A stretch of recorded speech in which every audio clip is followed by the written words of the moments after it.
Have you ever wondered why the kindest, most patient, most giving people seem to end up with partners who run, withdraw, and avoid intimacy? Why does it so often feel like the gentler your heart is, the more you attract someone who fears closeness? This isn't just coincidence. It's a hidden dynamic, one that plays out again and again in relationships, often leaving the nice person drained, confused, and wondering if kindness is secretly a curse. But here's the truth. It isn't your kindness that's the problem. It's the way that kindness dances with the fears of the avoidant. And understanding that dance changes everything. Let's begin by painting the paradox clearly. Nice people, those who give, who empathize, who go the extra mile to understand others, often seem like the perfect match. They're safe. They're gentle. They don't demand too much. Yet, in the emotional logic of the avoidant, this very safety can trigger their defenses. Why? Because to an avoidant, kindness is not just kindness. It can feel like pressure. For someone with avoidant attachment, closeness often equals risk. If you grew up with inconsistent caregivers, emotional neglect, or environments where vulnerability was met with disappointment, then intimacy feels dangerous. And when a genuinely kind partner shows up, offering steady warmth, the avoidant subconscious begins to whisper, "This person could see all of me. What if I'm not enough? What if I let them down? What if they need more than I can give?" So while kindness seems like the glue that should hold a relationship together, for an avoidant it can feel like a mirror, reflecting back their deepest fears of inadequacy. And the instinct? Pull away. But why then are avoidants drawn to nice people in the first place? Here lies the paradox. Avoidants long for safety, even as they fear it. A nice person radiates safety. They don't erupt in anger. They don't play cruel games. They're patient with the avoidant's distance. They forgive quickly. They fill in the gaps when communication falters. To an avoidant, this feels soothing at first, like a safe harbor. Yet over time, the very qualities that drew them in can start to feel overwhelming. The avoidant begins to sense, consciously or not, that their nice partner wants deeper connection. And the moment it edges toward real intimacy, the moment the avoidant feels emotionally exposed, the walls go up. It's a push-pull dynamic. The nice person leans in, offering more love to bridge the gap. The avoidant leans out, protecting themselves from being engulfed. And the more the nice person gives, the more the avoidant withdraws. This dance can last years, with the nice partner feeling like they're constantly auditioning for love, and the avoidant feeling like they're constantly fending off demands they can't meet. Think of Sarah, a woman whose friends always describe her as the sweetest person you'll ever meet. She listens deeply, remembers the smallest details, sends encouraging texts, and never hesitates to forgive. When she met Daniel, who carried an avoidant attachment style, he was drawn to her warmth immediately. "She makes me feel calm," he told a friend, "like I can finally relax." But months later, Daniel started pulling back. He'd delay responses, cancel plans, or say he needed space. Sarah's kindness, which once felt safe, now triggered Daniel's fear of being trapped. Sarah responded the only way she knew how, by being even nicer. She reassured him, gave him more freedom, and doubled down on patience. But instead of drawing him closer, it only deepened the gap. Why? Because kindness without boundaries can accidentally enable avoidance. And avoidants, though they crave love, often need a partner who can lovingly hold boundaries, not just offer unconditional patience. This is where we need to pause and realize nice people don't attract avoidance because something is wrong with them. They attract avoidance because their energy, steady, forgiving, endlessly patient, feels safe in the beginning. But without boundaries, that same energy can also signal to the avoidant subconscious. "I can hide here forever and never be challenged to grow." And when growth feels like a threat to survival, the avoidance instinct is to retreat. 2. The hidden dance between nice people and avoidance. So let's dig deeper. Why do nice people so often find themselves caught in this cycle with avoidance? To understand it, we need to look at both sides of the equation, the inner world of the nice person and the inner world of the avoidant, the psychology of the nice person. When we say nice person, we're not talking about kindness in its healthy form. We're talking about kindness that sometimes bends too far, kindness that sacrifices itself, kindness that blurs boundaries in the hope of being loved. Many nice people grew up in homes where love was conditional. Maybe their parents were unpredictable, warm one moment, critical the next. Maybe they learned that to keep the peace, they had to please. To earn affection, they had to give. Over time, this becomes a subconscious belief. If I am endlessly kind, if I meet everyone else's needs, then I will finally be safe and loved. So in adulthood, nice people often carry what psychologists call fawning tendencies. Instead of fighting or fleeing a conflict, they try to smooth it over. They over-apologize, they overgive. They say yes when they mean no. Not because they're weak, but because their nervous system was wired to survive by keeping others happy. Now, put that together with an avoidant, and the magnet is obvious. The nice person's instinct to give, to understand, to forgive, matches perfectly with the avoidant's instinct to pull away, delay, or withdraw. The nice person leans in, the avoidant leans out, and the cycle begins. 2. The avoidant's inner world. Avoidants, on the other hand, carry an entirely different wound. Their childhood often taught them that vulnerability was dangerous. Maybe they had parents who dismissed emotions.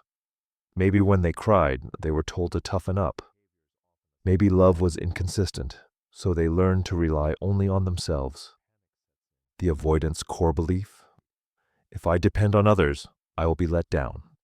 If I get too close, I'll be hurt.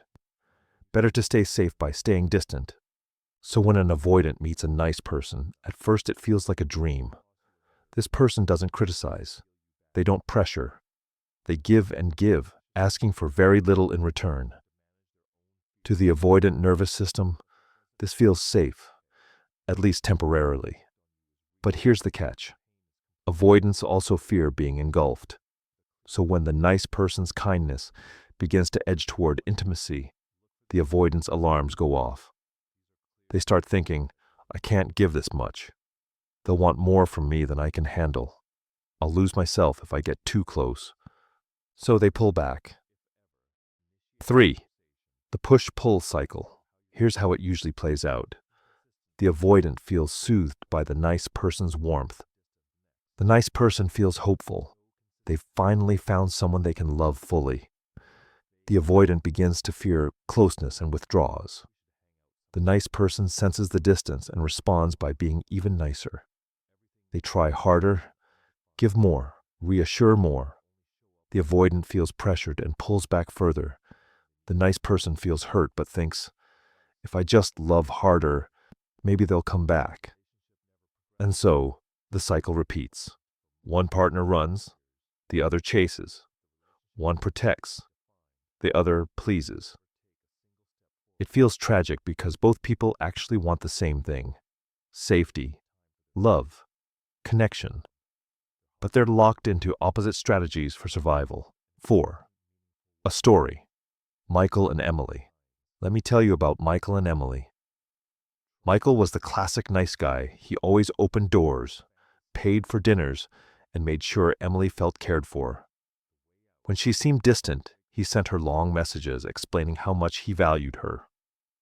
When she canceled plans, he told himself she was just stressed. He kept giving more, hoping she would eventually feel secure enough to open up. Emily, though, carried avoidant patterns.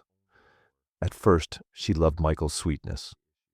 She told friends he was the most thoughtful man I've ever dated. But after a few months, his consistent kindness began to feel overwhelming. The more he reached for closeness, the more she felt suffocated. She started taking longer to reply, needing more alone time. Michael responded the only way he knew, by giving more. He sent surprise gifts, reassured her, and told himself that if he just stayed patient, she would come around. But the more he leaned in, the more she leaned out. Eventually, she told him she just wasn't ready for a relationship. Michael was left confused. I treated her so well. How could she walk away? Emily, meanwhile, felt guilty but also relieved. His kindness had felt like pressure, and she didn't yet have the tools to face her fear of intimacy. 5. The deeper lesson. This story plays out in countless relationships. The nice person thinks, maybe I wasn't enough. The avoidant thinks, I couldn't breathe. But the truth is, both were acting out old survival patterns. The nice person wasn't too kind. They just didn't have boundaries. The avoidant wasn't too cold. They just didn't know how to stay safe and connected at the same time. And that's the key insight. Kindness without boundaries attracts avoidance. Avoidants aren't drawn to cruelty. They're drawn to safety.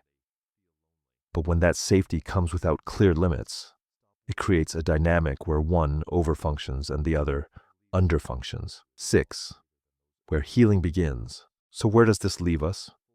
If you're that nice person, the healing doesn't come from becoming less kind.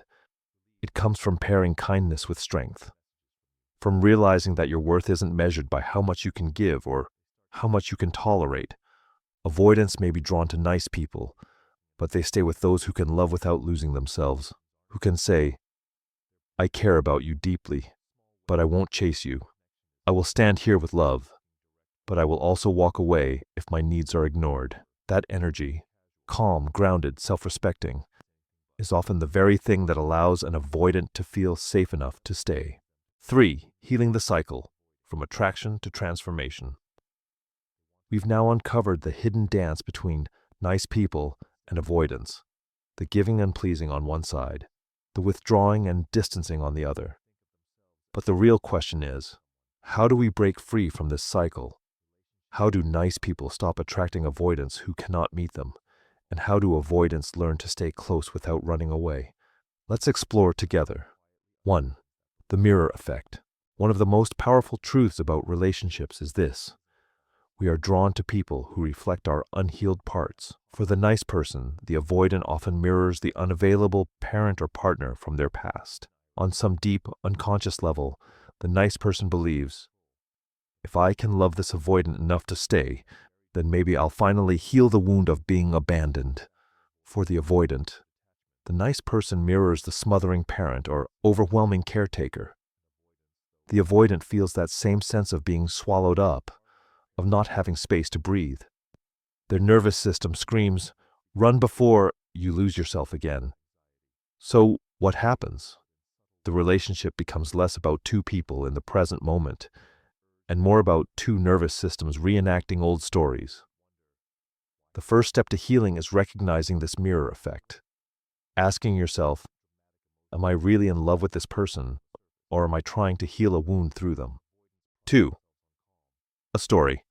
Sarah and Daniel. Sarah grew up with a mother who was emotionally unpredictable. Sometimes her mom was affectionate, other times cold and withdrawn. Sarah learned to overfunction, to cook, clean, and take care of her mom, hoping it would keep her close.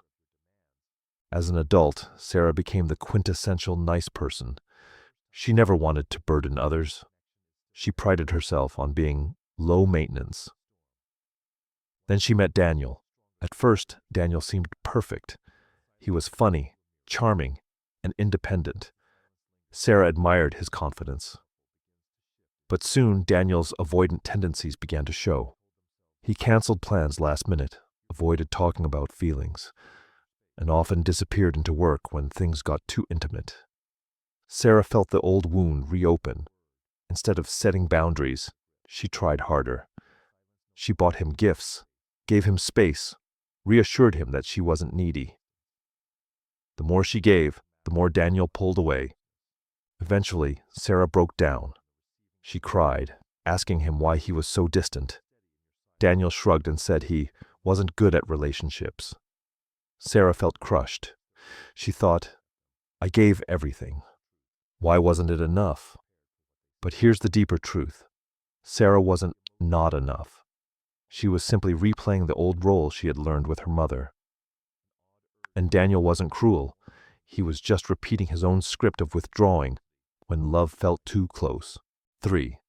The trap of overgiving. This story highlights a painful but common trap for nice people. The belief that more giving will solve disconnection. If he pulls away, I'll just give him more space. If she avoids me, I'll just be more patient. If they won't open up, I'll just show them I'm safe. But here's the paradox.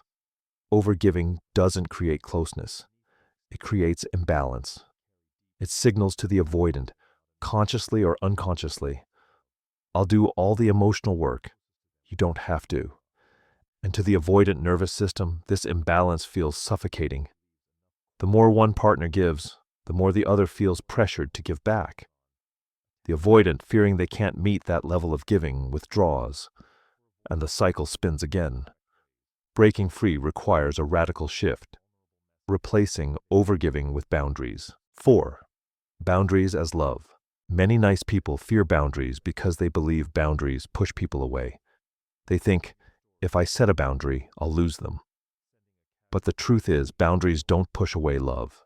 They filter out what isn't love. A boundary isn't a wall, it's a door. A door that says, I want you in my life, but only if you can respect the space I need to stay whole. Here's the difference. Overgiving says, I'll keep bleeding for you so you never leave. Boundaries say, I can love you, but not at the cost of losing myself.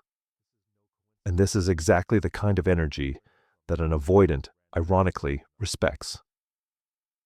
Avoidants fear being engulfed, but they are also drawn to partners who don't collapse. When you hold your ground, you're showing them a kind of love that doesn't smother, it breathes. 5. A healing example. Let's revisit Sarah. Imagine if, instead of overgiving, she had said, Daniel, I care about you deeply, but I need emotional consistency in a relationship. If you need space, that's okay. But if the distance keeps repeating without communication, I can't stay in this dynamic. I want closeness, not confusion. Notice how that shifts the energy. She isn't begging. She isn't blaming. She's simply stating her needs clearly. That's emotional adulthood. Now, one of two things happens. Daniel steps up. He realizes he can't keep ghosting without losing Sarah. Or he doesn't, and Sarah walks away, preserving her self-worth. Either way, Sarah wins, because she has honored herself instead of endlessly chasing someone else's love. 6. Why avoidants are drawn to strength. This might surprise you. Avoidants aren't truly attracted to endless niceness. They're attracted to people who can stay calm, grounded and clear. Why? Because deep down, they fear chaos. They fear being swallowed by someone else's emotional storms. So when a nice person moves from, please don't leave, to, I know my worth, something shifts. The avoidant no longer feels chased. They feel invited. And in that space, sometimes, they step closer instead of running. 7. The lesson of self-worth. Here's the ultimate lesson. Nice people attract avoidance until they learn to value themselves. The pattern doesn't break by changing the avoidant. It breaks when the nice person realizes, I don't need to earn love by giving everything away. I deserve love that is balanced, reciprocal, and safe. When that lesson sinks in, the entire dynamic changes. Some avoidants rise to meet it. Others fall away. Either way, the nice person is no longer trapped in the cycle of overgiving and heartbreak. 8. Reflection. Exercise for the viewer. If you're listening and you've found yourself caught in this cycle, try asking yourself, do I often give more than I receive in relationships? Do I fear that setting boundaries will make people leave me? Am I attracted to people who seem distant, unavailable, or hard to reach? Do I confuse chasing with loving? Your answers might reveal whether you're caught in this nice person avoidant dance. And awareness is the first step toward breaking free. 9. Closing story. Anna's breakthrough. Anna spent years dating avoidants. She called herself a magnet for emotionally unavailable men. Every breakup left her more confused. Why do I keep attracting the same type? Through therapy, Anna realized her pattern. She was giving too much, too fast. She feared setting boundaries because she thought it would scare men away. So, she began practicing small changes. When a man canceled plans, instead of saying, "It's fine, don't worry," she said, "I understand things come up, but consistency matters to me. If it keeps happening, this won't work." At first it felt terrifying, but over time Anna noticed something. Avoidance either rose to the challenge or disappeared quickly. She stopped wasting years trying to fix people who couldn't meet her. And eventually, she attracted a partner who respected her boundaries and loved her even more for them. Her story is proof. Nice doesn't have to mean self-sacrificing. Nice can mean strong, clear, and still kind. 10. Final takeaway. Why do nice people attract avoidance? Because nice people often confuse overgiving with love, and avoidance confuse closeness with danger. But healing is possible, or when kindness is paired with boundaries, and when avoidance learn that intimacy doesn't mean suffocation, the cycle can transform. And perhaps the biggest shift comes when the nice person finally says, "I deserve more than half love. I deserve a relationship where I don't have to chase to be chosen." That's when the pattern ends. That's when true healing begins.